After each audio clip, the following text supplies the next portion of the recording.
How and why has domestic violence reached epidemic proportions in this country? Rachel Louise Snyder will be here to talk about her new book, No Visible Bruises.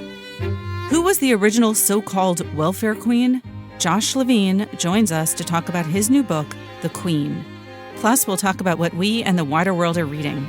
This is the Book Review Podcast from the New York Times. I'm Pamela Paul. Joining us now from Washington, Rachel Louise Snyder. Her new book is called No Visible Bruises: What We Don't Know About Domestic Violence Can Kill Us. Rachel, thank you for being here. Thank you for having me. What a tough topic to tackle. I mean, how long were you working on this?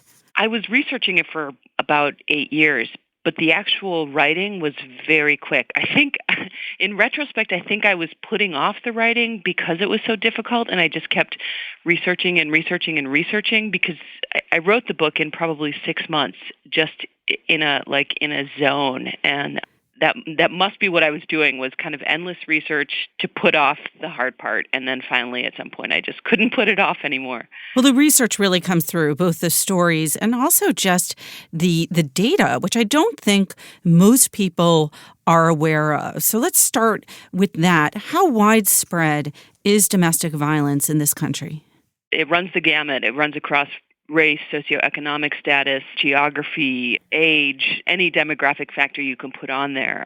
Every day there are news stories, whether they're small local papers or the New York Times. And so it's something that is so prevalent that I think we don't actually often step back and just look at the sheer numbers. And in fact, since my book has been published, it's only been about a month since it's been published, but new numbers came out about a week and a half after it was published. And for decades, we said that 3 women a day were killed in this country. And that, since 2017, is up by 33%. Wow. And 15% of all violent crime in this country is domestic violence. Is that still accurate? Yep. That's as far as I know. I mean, the problem with these numbers is that the FBI's homicide reports, which is where most of the numbers come from, are voluntary for jurisdictions. So, Miami has never reported their homicide numbers, for example. So, even these numbers are understated. And these probably don't tell the full extent of it, because I imagine that not a lot of, or not all of domestic violence necessarily gets reported. Of course, yeah. I mean, there's so much shame around it. Many victims who are men won't come forward. LGBTQ. And it's not just a matter of shame, it's also a matter of a lack of resources. We just don't have, we're really behind when it comes to resources for marginalized people or people of color. And, as I sit here talking to you, the 2018 reauthorization of the Violence Against Women Act is stalled in Congress.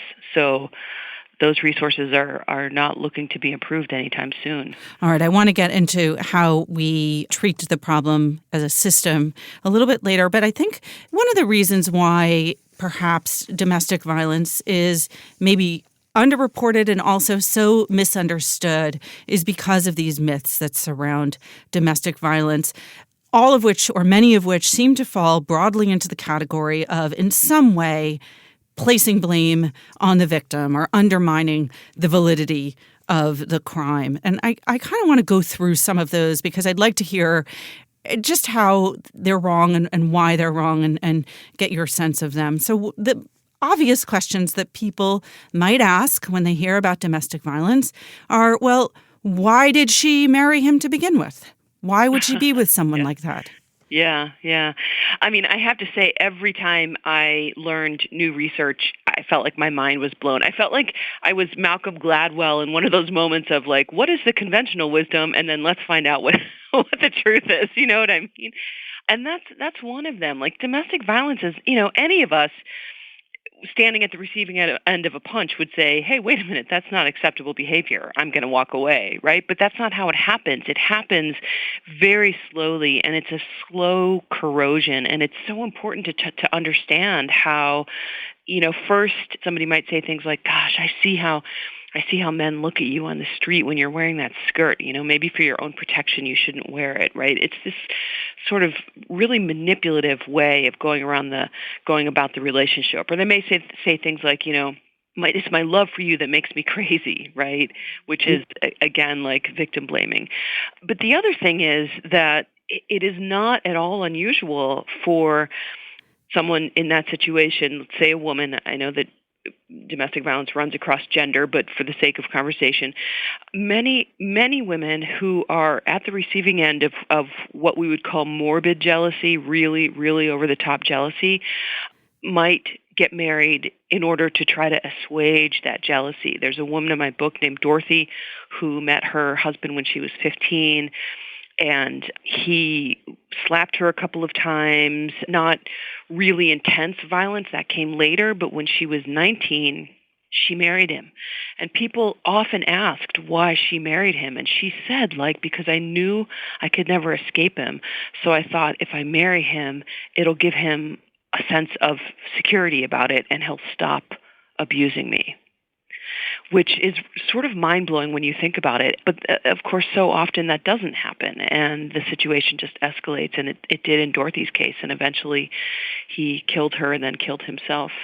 The phrases that you gave as examples of abusive behavior stemming around jealousy and that kind of thing, does that kind of emotional violence fall into the category of domestic violence, and how do you differentiate between psychological abuse and physical abuse, and do both get reported? Well, they don't get reported because, of course, psychological or emotional abuse are almost impossible to charge in terms of criminal behavior, and we don't have laws in this country against that sort of coercive control. There are countries that have laws. France has one, the UK has one. We don't have laws against those right now. But when I talked to victims when I was reporting this book, that for them was really the worst part of the abuse. It wasn't the physical abuse so much. It was the emotional abuse, the psychological torture, and really in some sense the anticipated fear of physical abuse. So there's a woman in my book, for example, whose husband goes out to a hiking area and gets a rattlesnake and brings it home and keeps it in a cage in their home and says to her, I'm going to put this in bed with you, or I'm going to put this in the shower with you if you're not complicit in what I want you to do. That, to me, is like, how do you quantify that? That doesn't even, to me, that doesn't fall under domestic violence. It's something bigger, something else entirely, a kind of form of terrorism. Then I'm going to go back to, again, another one of those myths, because someone then might say, oh, well, it takes two to tango. She must have done something to provoke that kind of behavior. It's a complicated question. I mean, the literature in this country really had that as its underlying philosophy, even into the 70s, that like women were responsible for the violence that came at them. And I know that in lower level domestic violence situations, you'll have a lot of like, well, she slapped the cell phone out of my hand, or he slapped, there's like, and that's not really the case that I'm talking about here. But I also think this gets at the question of our expectations for who is a victim and who is a perpetrator. Victims' lives are often messy, right? They are often in a cycle of abuse. Some of them have drug problems or addiction problems themselves. Perpetrators tend to have a lot of violence in their own childhoods. Their, sexual assaults or child abuse or what have you. And it doesn't excuse their behavior, but it contextualizes it. So I think part of what I was trying to do in the book was to excavate those very sort of simplistic ideas of our own expectations around how people should behave and who does what and who's responsible for what, and all those kind of like big sort of philosophical questions. All right, I'm going to go back to another one of those very simplistic kind of questions, because I think that, again, this is one of those things that people will respond with when you talk about domestic violence, which is, well, who do you know who to believe? I mean, you were talking about the victims sometimes not being necessarily, them having complicated stories of their own, as well as the perpetrators. My first instinct is to say, let's err on the side of the victim. For safety's sake, let's err on the side of the victim. I mean, I think these questions are being asked around the entire Me Too movement, which I believe that domestic violence is certainly a part of, or sits adjacent to that as a national conversation. There's a lot of evidence that we don't, for example, have the training necessary to understand some of the implications of the violence that people have endured. And I'll give you just one example. One of the highest risk indicators for future domestic violence homicide is non-fatal strangulation. And this is fairly recent. I wrote about this for The New Yorker, and then it's also in the book as well. Only about 15% of non-fatal strangulation injuries are visible to the naked eye, which means that when the police come, they don't see that injury, and they don't have the training to ask for it or to look for other clues, and so they downplay that in their reports. And then those reports go to a prosecutor who says, I don't have enough to charge here, forget it. And then we kind of give a signal to the victim that the system is not going to protect her. And sitting right alongside that issue is that when someone has oxygen cut off to their brain over and over again, it becomes a cumulative injury. It's a brain injury. And so you do often have incredibly dangerous situations where a victim might say, I don't know, I was on one side of the room and then I ended up on the other, and I don't know how. I don't remember. And then the cop says, well, she's lying. She doesn't know what she's talking about. She's unreliable. And it's this knock-on effect. And it all comes down to training and communication. I want to get back to how the police handle domestic violence in just a second, but sort of one last question then that people will ask is, well, why doesn't she just leave? You know, if you're talking about a cumulative situation and this person has been strangling or trying to strangle their partner repeatedly, the question then is, well, how could she stay? So she must want it in some way, or she's, somehow complicit in this. I actually thought you were going to open with that question. Yeah, I mean, that is a question that's asked again and again. And if I could sort of change one thing about our national conversation with domestic violence, it would be altering that question to ask, how do we keep her safe? Not why doesn't she just leave? So I'll go back to the example of the woman whose husband brought home a snake. In her relationship, her name was Michelle, his name was Rocky. In their relationship, there was really no evidence of physical violence to anyone that was around them, mostly his family and one of her sisters. But he would do things like not allow her to work outside the home, not allow her to have friends over because he said it was a bad influence on the kids, not allow her to wear makeup because he didn't want other men lusting after her. These are all sort of slow erosions of her sense of agency. And the goal for an abuser in that situation is to maintain control. And so when Michelle tried to step outside the home to kind of test the waters about leaving, it forced Rocky into a kind of action. It's like a psychological play-by-play in a way. So I'll give you an example. She did graduate from high school, but she, as I said, she wasn't allowed to work outside the home, but he allowed her to take classes. So she went to her local university, and they said to her, well, you're only 19. You don't qualify for aid because you don't have enough tax history as an independent. And she said, well, that's ridiculous. I've been living with this man since I was, 16 years old. I've been on my own. I have 2 children. And they said, well, either your parents have been claiming you or you need to marry him and he'll claim you as a dependent and then you'll qualify for aid.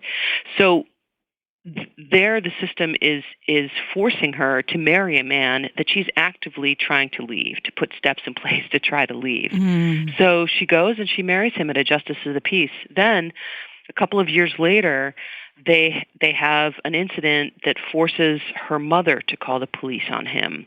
And he actually does get arrested, and he goes to jail, and he immediately calls his parents and makes all kinds of promises to them if they'll come bail him out. Well, in the meantime, Michelle had filed, for the first time ever, a restraining order. But then she gets a call that Rocky's bailing out, and by the time she gets the call, he's already out. I mean, he's in and out of jail instantly, and she freaks out. And she runs to the prosecutor's office and just recants everything. She says, I've made it up about the snake. There is no snake, nothing. And what was happening there, to decode that moment for listeners, is that he is proving to her that he is more powerful than the system, and the system is giving her or underscoring that message by saying, yes, we prioritize his freedom over your safety. And so she goes and retaliates as a show of loyalty to him, essentially. And what happens is 2 months later, he kills her, kills their 2 kids, and then kills himself. And this scenario plays out again and again and again all over the country. Well, let's talk about that system then, that he clearly, Rocky in this instance, thought that he was more powerful than. I mean, it sounds like, at least starting with the police, that we don't handle domestic violence very well. I'm sure that's a huge sweeping statement, and I imagine there's a lot of variation. But how well are police trained? What is the policy like? Is there a real understanding of the complexities of domestic violence? And is there an emphasis on what you're talking about, which is safety for the victims? I mean, that's a really big question. Of course, you're right. There's a vast discrepancy in how these are handled across from one jurisdiction to the next. And I'm hearing that, like, police academies are under enormous pressure to, like, have fewer hours of training for police. I've heard police say to me, like, I had 4 hours of domestic violence training in the academy. That's it. So I do think that we're not spending enough time training police. I think police get frustrated because they don't understand, first of all, why women don't just leave or why victims don't leave, right? They get called back to the same address over and over and over, and that's frustrating for them. I think they also have a sense of not feeling like they're doing anything. When they get called again, they arrest this guy, and then she goes right back to him, and they go, 4 months later to the same house. They're like frustrated by that, and I think that's somewhat understandable. Any of us would probably feel that was a sort of Sisyphusian task. But I also think that there is not, for example, training on strangulation.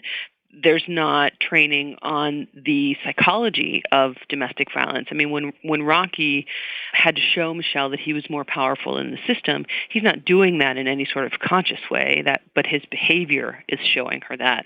And when her mother called the police, the one and only time that the police were called on him, the police showed up at her house and said, well, what do you want us to charge him with? It's his wife. I mean, it's a family affair. It's a private affair. And I think that attitude is incredibly, incredibly dangerous. And we see that attitude all over the place still today. I mean, I saw that with the Mississippi congressman who clocked his wife when he was drunk, and then they put out a joint statement saying, the media got this wrong, and we, please respect our privacy. We've had 30 years of marriage, and not one single line in there about his violence. I thought, if some stranger came up to his wife drunk and clocked her, they would never put out a statement saying, please respect our privacy while we prosecute this stranger. I mean, we have double standards. I think from my perspective as a writer, I see the world through a literary lens in some sense. And so when violence happens behind a closed door and we're given the message that it's private, and then our answer is to take the victim and essentially put her behind another closed door, i.e. a shelter, all we're doing is symbolically saying, like, we must keep this out of sight. Quiet, yeah. You obviously talked to many victims. You talked to police. You also interviewed some of the perpetrators. How did you go about that, and what was that like? I was nervous, not going to lie. When I went to interview this man who's in prison who had killed his entire family, I got like fixated on whether or not he would shake my hand, and that hand had killed his family. I mean, it was like this, like, I had a visceral physical reaction. And luckily in prison, they don't let you touch. So I had that taken away as an option. But I was nervous until I sat in on my first batterers intervention group or offenders group. And once I sat in on one of them, I got a little freaked out because I thought, oh my God, these guys are like just normal guys. I had in my mind that they were rageaholics, that they were dangerous or scary or whatever, but they're not. They're just normal guys. And I think this is one of the misconceptions, that we somehow will be able to pick them out of the general population. And we can't. I have 4 brothers, and so I thought I knew the vast array of men's personalities. All my brothers are very, very different from one another. But that wasn't true. And what I found was sitting in on these groups, and I sat in on a lot of them from coast to coast in this country, was that when you took the sort of context, when you took the men out of the context of, the machismo culture or whatever, and they were sitting in that group being vulnerable to one another, they really did not want to be violent. I mean, they don't want to be violent either, but they don't have another skill set. They don't have that kind of permission. I was just listening to the BBC earlier today, and we're sitting here. It's just about the 75th anniversary of D-Day, and they interviewed some British soldiers who had been there, on D-Day, and one of them said, "Well, I was full of anxiety, but I went from being a boy to a man that day." And I thought, isn't there any other way you can go from being a boy to a man without violence? I mean, it's a very different scenario, but like philosophically, I felt that answer in my gut in a way that was deeply unsettling. The sources for this kind of domestic violence on the part of the perpetrator, it seems so deep-seated and multifaceted and almost impossible to tackle. But do you, and I know that you talk a lot about sort of, well, how do we handle it once it occurs, but is there anything concrete, specific that we should be doing on the prevention front in terms of the men who do this? The first thing I would say is we have to start with gender education when kids are young, like middle school. I mean, I have a middle school age daughter, well, 5th grade, she'll be middle school soon, daughter, and I'm already seeing kind of gender lines drawn and expectations about behavior. And I think that's one thing that we really, really need to invest in is just sort of basic gender education when kids are very young.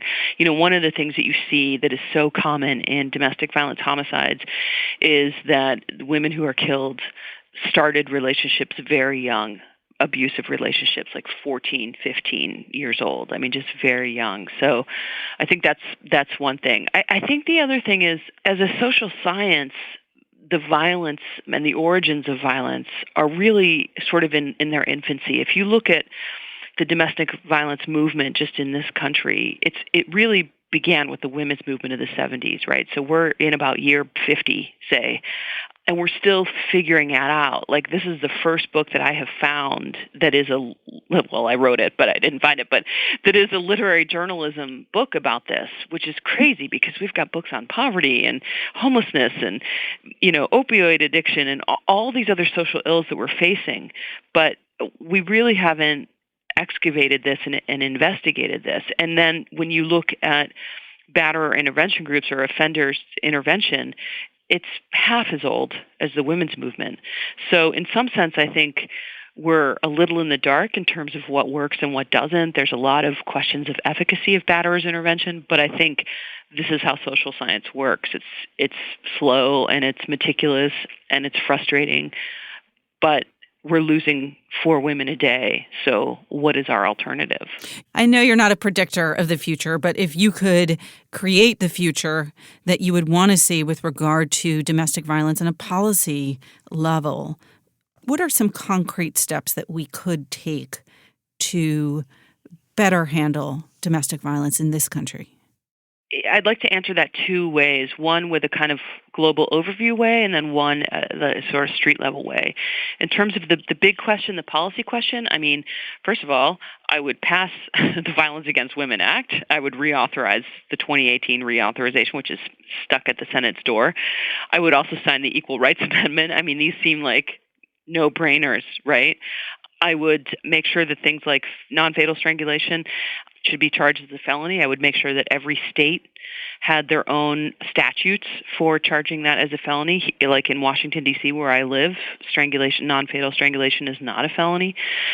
So I would do that. But I also would say, because I feel like people at the individual level always know someone who's in this situation. They have a relative or a friend or a coworker, and they feel very stuck about what to do. And so on a practical level, I would say we need to normalize conversations. Domestic violence victims often talk in a sort of coded way. They'll say, oh, things aren't so good at home, or, oh, we're not getting along. And I think we need to encourage people to push a little bit when it comes to those kinds of conversations. And the other thing I would say, just as a practical resource, is that there's a website called thedangerassessment.org, and if somebody is concerned about their own situation or somebody else's, they can look at the 20 highest risk indicators and get a sense of where their own situation might lie. And that website also gives resources like apps and things like that that you can download on your phones. I will add one more to that, which is to read this book. The book, again, is called No Visible Bruises: What We Don't Know About Domestic Violence Can Kill Us. Rachel, thank you so much for being here. It has been my absolute pleasure. Thank you.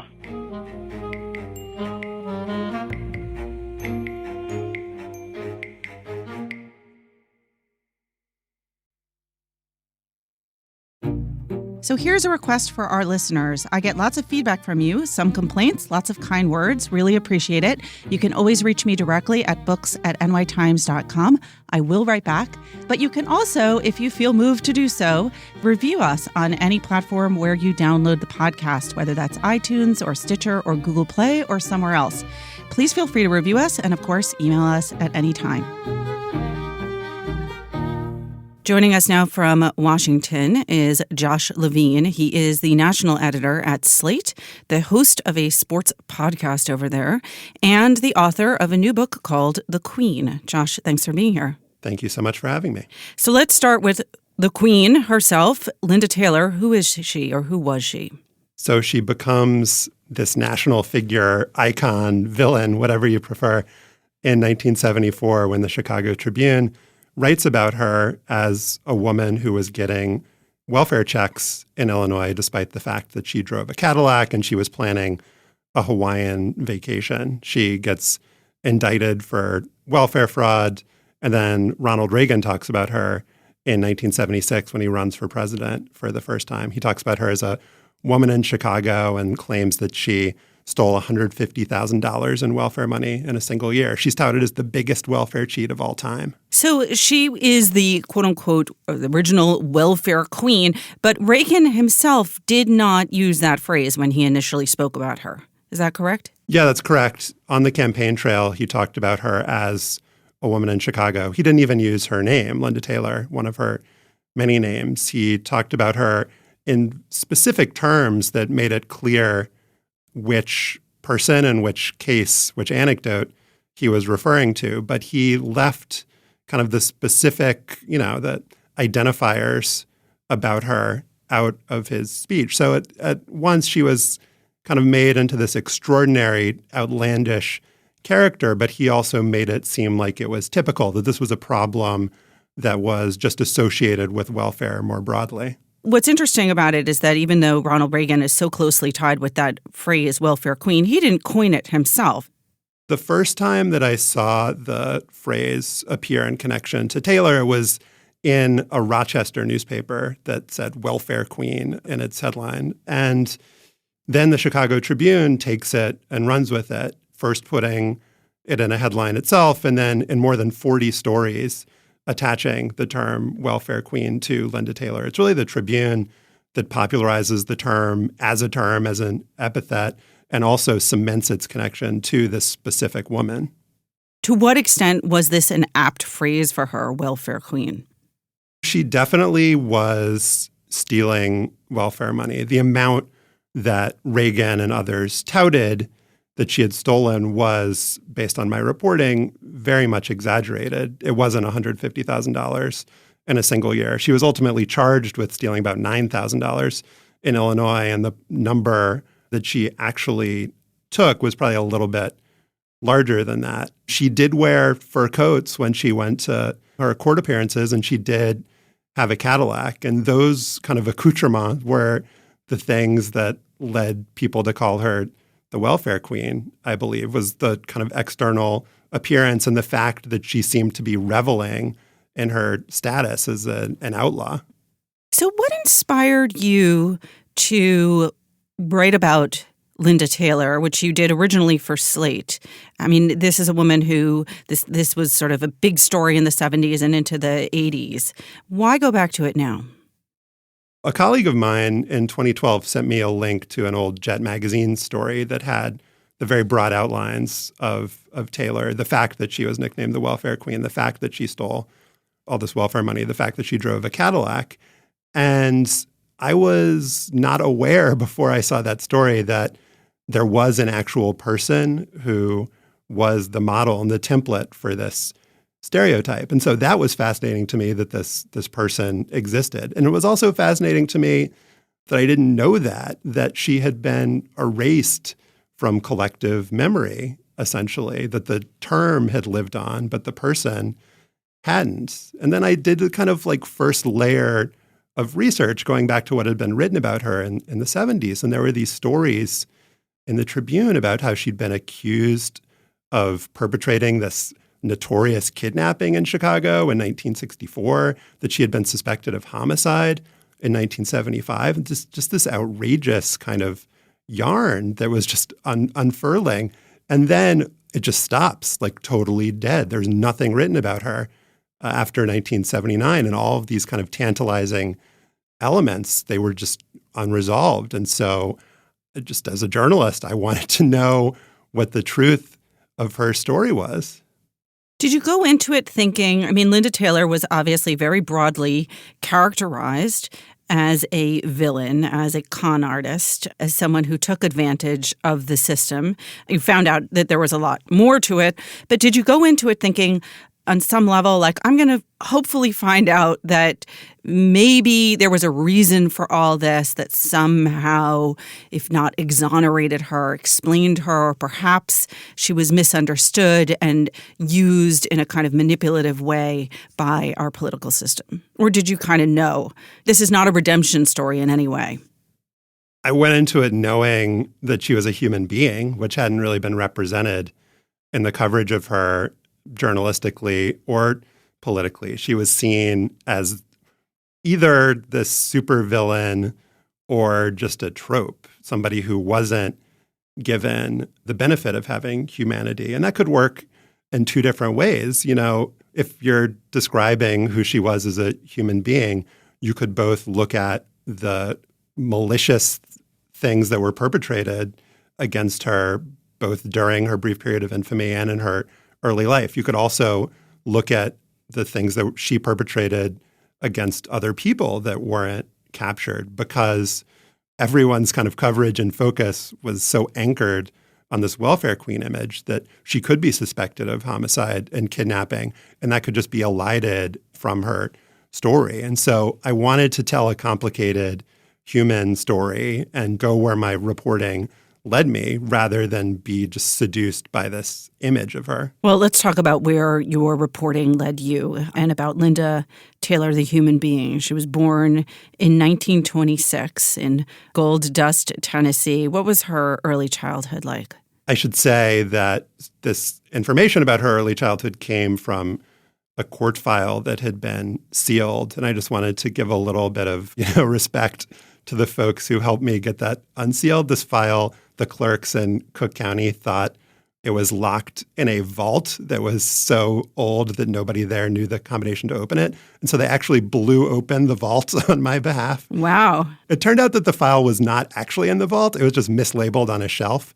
But I just thought that that represented, as a reporter, you need people out there, whether they're clerks or archivists or librarians, who are willing to go the extra mile to help you out. And, literally blowing open a vault, I think certainly constitutes going the extra mile. But once I got that transcript of this case, her family testifies about her upbringing.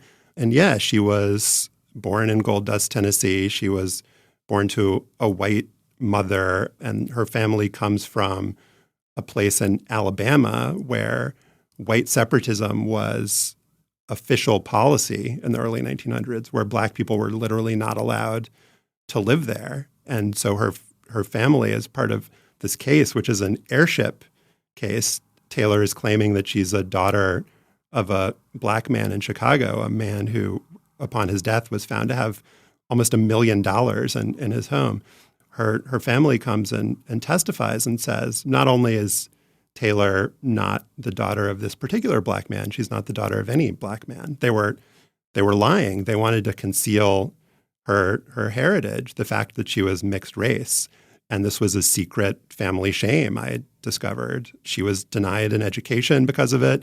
She was essentially exiled, not allowed into the homes of some of her family members. And so her early life is marked by this really deep-seated racial prejudice and the fact that her family, the people that are supposed to love her and protect her, reject her because of events that are beyond her control. Did that include her mother?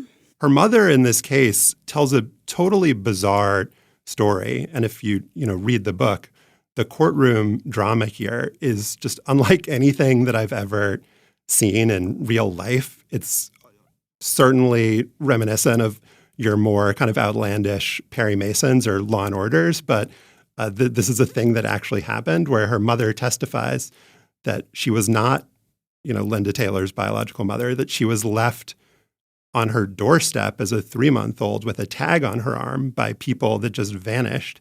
So it's kind of like this biblical scenario that she lays out. And then her mother testifies that at a certain point, her mother calls them quote unquote colored people, came and took her away, that she had raised her for 6 years and then she vanished again in a car and was taken away forever. It's this really preposterous story, but one that I think speaks to the fact that folks in her family were not willing to accept her or have it be known that Taylor was somebody who was biologically connected to them. Was it hard, given the competing stories and versions, even of her childhood, even of her race, as she herself identified at varying points in her life as different races, to kind of get at the truth of, like, where did this woman come from? How did she get to be who she was?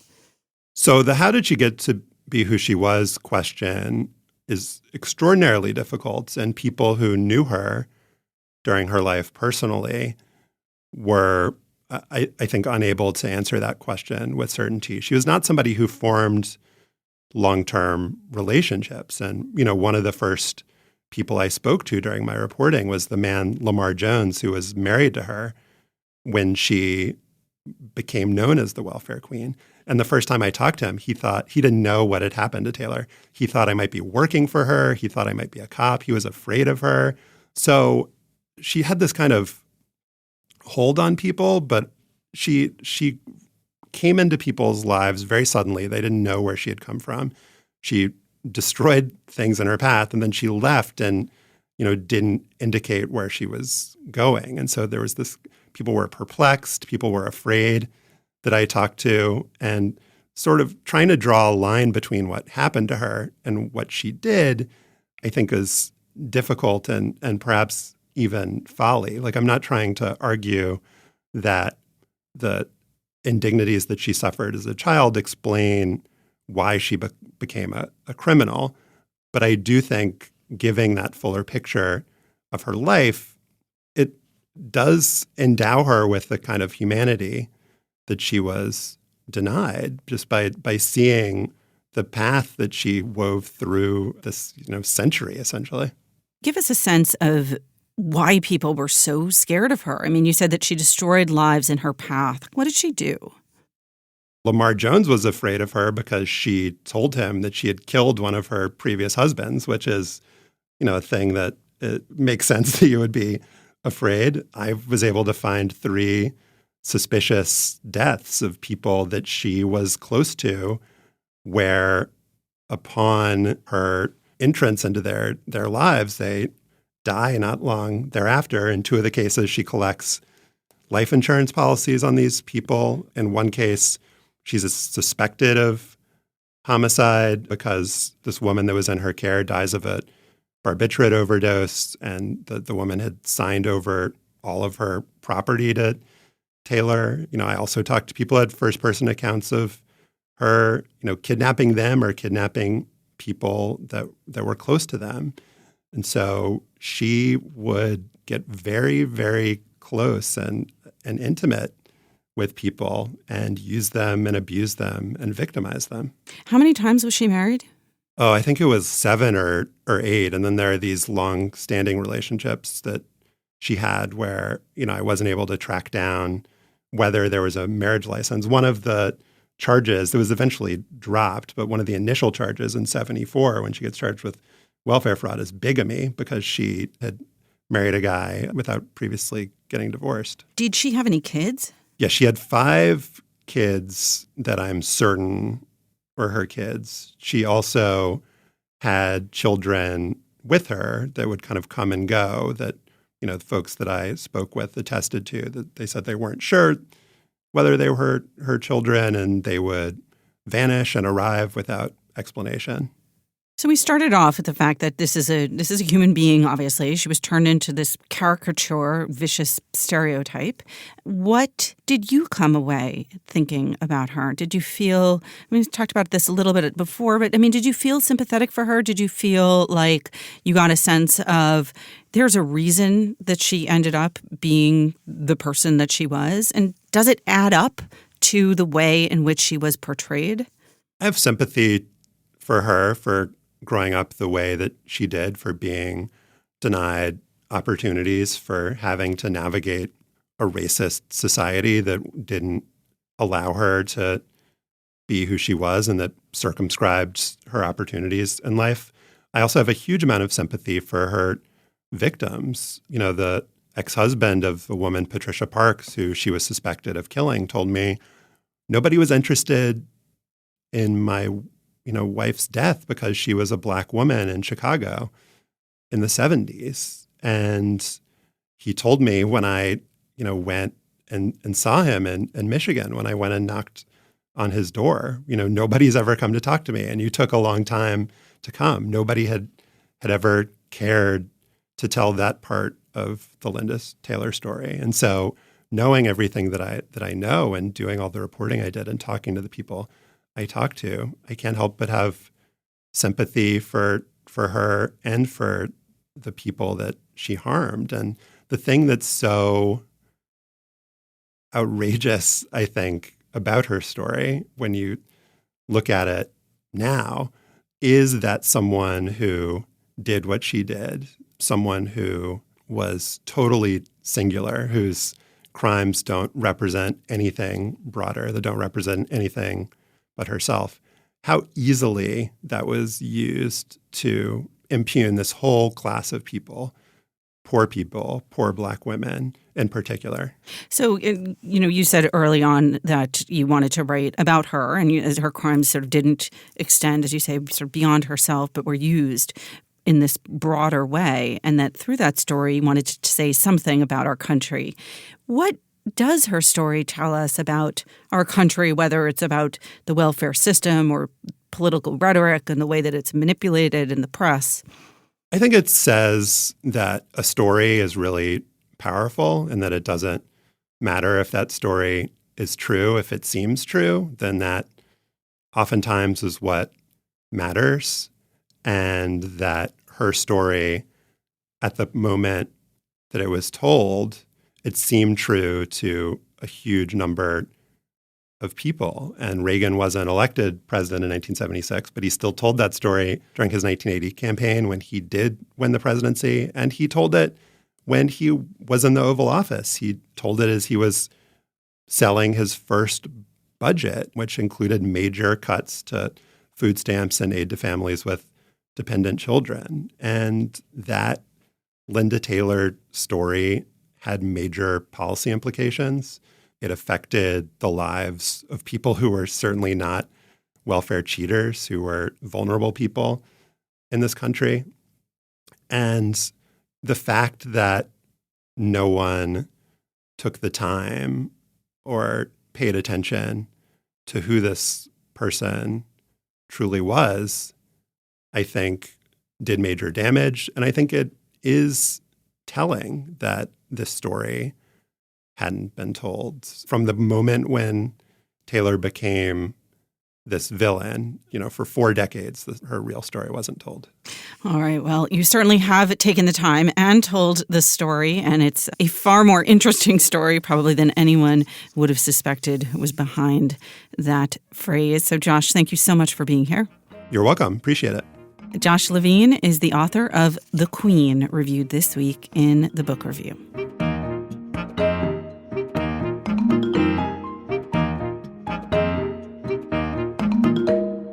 Joining us now to talk about what we're reading, my colleagues Emily Aiken, Greg Coles, and John Williams. Hey, guys. Hi, Pamela. All right, Greg, let's start with you. What are you reading? I'm reading a book called Mostly Dead Things. It's a debut novel by Kristen Arnett, and our critic, Parl Sagal, absolutely raved about this book in her daily review a couple of weeks ago.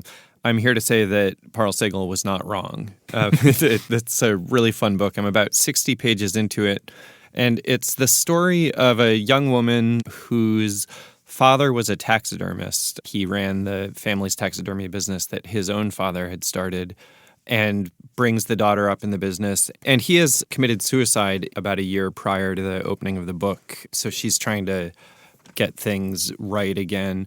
It's a very funny book. It's set in Central Florida, and it's got a real sense of Florida. Parl mentioned Joy Williams, and it's got that kind of Joy Williams lightness to it, and obviously a sense of animals in a taxidermy shop.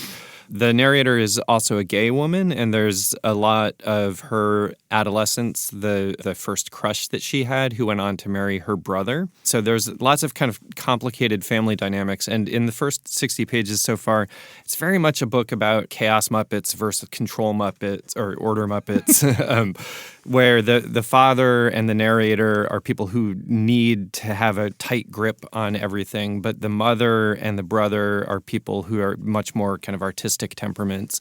And it's the family dynamic, how all of that is in tension with each other and how they depend on each other, but it's also completely dysfunctional. John, you interviewed Kristen Arnett. I did. She was one of our 4 writers to watch this summer in our summer preview issue, and she's very funny. She's very funny online on Twitter. That's where a lot of people know her from. She has a very, I don't know how large it is, but you know how these things go. It's a very devoted following on Twitter. And she was just as funny on the phone as she is online, talking about the research she did for the book and the way she had all these crazy taxidermy videos open on her computer tabs. And she feared that her coworkers, she's a librarian in Florida, and she feared that her coworkers would walk by and think she was a serial killer. Of animals. There's a lot here with her looking at people and kind of breaking them down into their component parts the way that a taxidermist would, or a serial killer or a butcher. All right, here's my deft segue, John, because you're reading Sigrid Nunez, and I think we associate her most recent book with a dog. That book is not the one you're reading. Also a suicide. Yes, the suicide is a big subject in that, and in The Friend, which is Sigrid Nunez's book, which won the National Book Award last year, and which is terrific. One of the reasons I'm reading the book I am, which is called Mitts, The Marmoset of Bloomsbury, is it's by Nunez, and because I enjoyed The Friend so much, when this came across my desk, it really popped out for that reason. It's a book you can probably read in a day. It was first published in 1998, and I assume the reason it's being reissued now in this lovely little edition is because of the National Book Award. And it's a novel based on real life. Leonard Woolf and Virginia Woolf took in a marmoset, which is I've read the book. Another animal. You have to define a marmoset. It's a little, I think it's in sort of the monkey family. Well, I want you to be careful because I will note that a listener wrote in after a recent episode to correct me on opossums, which I was not complimentary of them monkeys. As a species. They're not monkeys and apparently not rodents either, but are marsupials. Oh. So be careful, John. Okay, I'm treading lightly here.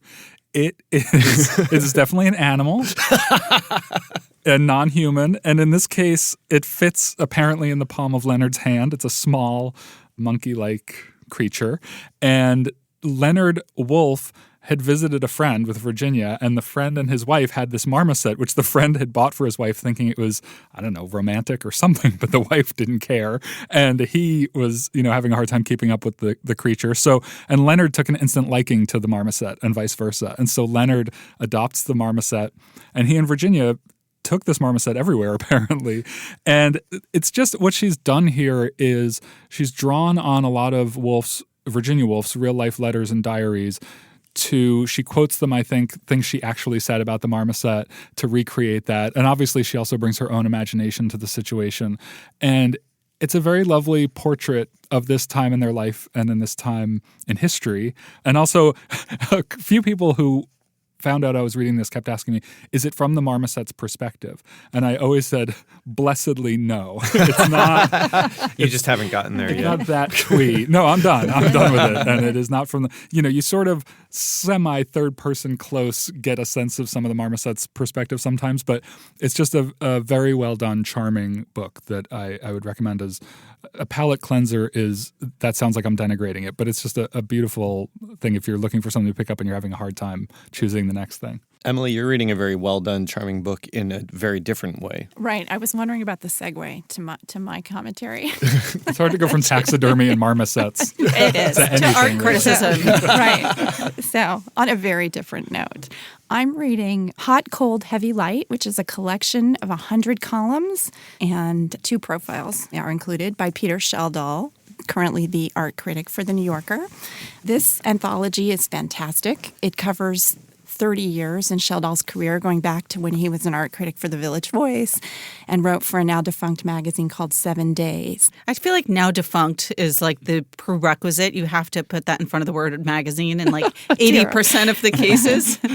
Yes, well, I can't argue with that. I will say one of the interesting things about reading so many of his columns together is I realize I'm a little more excited. I love all of them about the earlier work. He was a little bit looser limbed, a little more uninhibited back in those good old magazine days. I guess we all were. The Voice is pretty loose-limbed. But he is the one critic I routinely read whether I'm going to see the show he's reviewing or not. Our reviewer, Charles Finch, wrote a fabulous review for us in the Sunday Book Review recently and called Sheldall not just a great critic, but a great artist. And I agree with that unabashedly. You read him for the surprising insights, the smarts, the rigor, but also the kind of contact high that seeing art really is for him. In a review of an Olafur Eliasson show at the cavernous Turbine Hall at the Tate Modern in London, Olafur Eliasson is this Danish installation artist who's brilliant. And he did an installation of a giant artificial sun that filled the entire multi-story space. And Sheldall describes these bodies strewn across the floor, gazing up as if felled by bliss. And I've never forgotten that phrase because it seems to embody Sheldall's whole MO. He's always felled by bliss in his reviews. That would have been a good title for the collection. He's an enthusiast, and it's surprising to notice that because he is so thoughtful and rigorous. He's thinking so much. But, for example, looking at a de Kooning from 1944, he talks about its technical brilliance having the effect on him like a plane taking off when the acceleration presses you against the seat. The textures in Velázquez, who's probably his favorite artist. His favorite painting in the world is Las Meninas, and it's just thrilling to read him. And he talks about the techniques in Las Meninas as an express elevator to heaven. And he can write about anything. He loves painters. I was going to say, it sounds like he really covers the whole range in terms of styles and he does. Classics and he contemporary. Starts with Warhol. It starts with Warhol, and he mixes in personal anecdotes that are really wonderful. So he actually discovered his calling at a Warhol show. It was 1965. He's in Paris.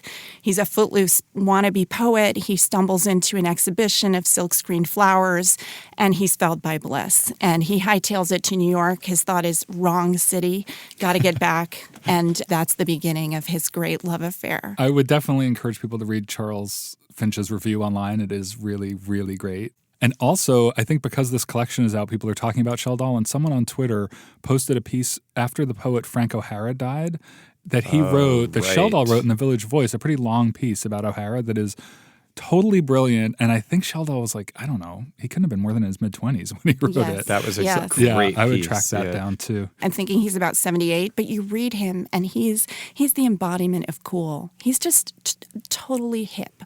So is his daughter, who writes for us, Ada Calhoun. Yeah, she's very cool too. Yes, it's a cool Very family. New York, very cool New York family. Yes. Pamela, what are you reading this week? I'm reading a novel that, Emily, actually, maybe you can talk a little bit about too, because I know you just started it, Disappearing Earth by Julia Phillips. And I should say that Julia Phillips will be a guest on next week's podcast, so we'll hear more about this directly from the author. But this is a book that I picked up based on 2 things. One, our review, which was by Ivy Pacoda, was really enthusiastic. There's been a number of reviews of this book, and I think it's been universal praise. It's a debut, but also because of the setting, which is in Kamchatka, a place that you say that so expertly, Pamela. I say that with the expertise of a seasoned Risk player. I think that's how, if any of us are aware of Kamchatka, it is because of its key placement on the Risk board to the far east. It is attached, it's a peninsula off of Siberia, just north of Japan. And part of the book's interest is that just that setting, which is it's totally unfamiliar to me otherwise. It's a contemporary novel, and so as with many contemporary novels that take place in Russia today, a lot of it is about the sort of post-Soviet situation there and just how the fall of the Soviet Union impacted different areas and different parts of society in different ways. And a lot of it is about the tension between the immigrants to that area, who are the Russians, and the indigenous people, who are various Siberian ethnic tribes. It starts off very almost misleadingly into making you think this is going to be a thriller, which it really isn't. There is a thriller aspect to it, but it is a lot more than that. It's a very literary book, though, yes, there can be literary thrillers. But I wouldn't even say this is a literary thriller. It's really a book about women. And the first chapter, the thriller-like chapter, is two girls who suddenly sort of disappear, seem to be kidnapped from a provincial city in Kamchatka. And the title refers to a story that the older sister tells the younger sister before they're taken away, which is about a town on Kamchatka that was subsumed by a tsunami wave and fell off a cliff, and that the town completely disappeared from the face of the earth. And to my mind, at least, that's what the book is about. It's about the fact that you can have a situation that you take to be, if not permanent, sort of your understanding of reality, and have one unexpected event suddenly take that sense of surety away from you so that you are completely unmoored. And that is what kind of happens to many of the women in the novel. It's about the instability of life in general it's like, I think Ira Glass once said this about This American Life, that all of his stories boil down to you think this is going to happen and then something else happens instead. And sort of how does that then play out? I just wanted to say one thing about, I've read little more than the first chapter, so the thriller aspect is the only thing I can comment on. But my adrenaline just soared reading this chapter. And I thought about it, and I thought about technically what she's doing in that chapter. Yes, and I don't think I'm giving anything away to say it's a chapter about the abduction of two young girls. And that's a conceit that is familiar to us who read thrillers and books.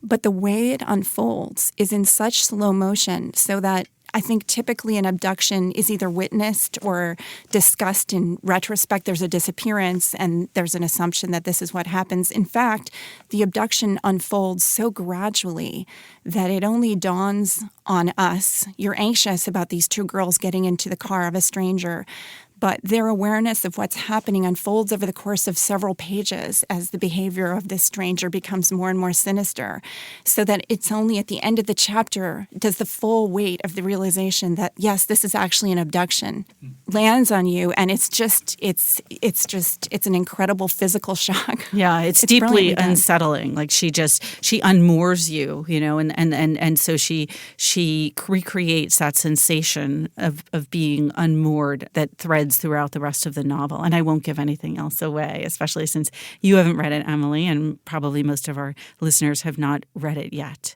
I think there will be people picking it up, though, based on all that. Well, absolutely. So. Well, I think we're all very enthusiastic. Let's run down what we read again, starting with you, John. Yeah, I read Mitts, The Marmoset of Bloomsbury by Sigrid Nunez. I'm reading Mostly Dead Things, a novel by Kristen Arnett. I'm reading Hot, Cold, Heavy, Light, 100 Art Writings, 1988 to 2018 by Peter Sheldall. And I read Disappearing Earth by Julia Phillips. All right. Thanks, guys. Thanks, Pamela. Remember, there's more at nytimes.com/books, and you can always write to us at books@nytimes.com. I write back, albeit not right away. The Book Review Podcast is produced by Pedro Rosado from Headstepper Media with the great help of my colleague, John Williams. Thanks for listening. For the New York Times, I'm Pamela Paul.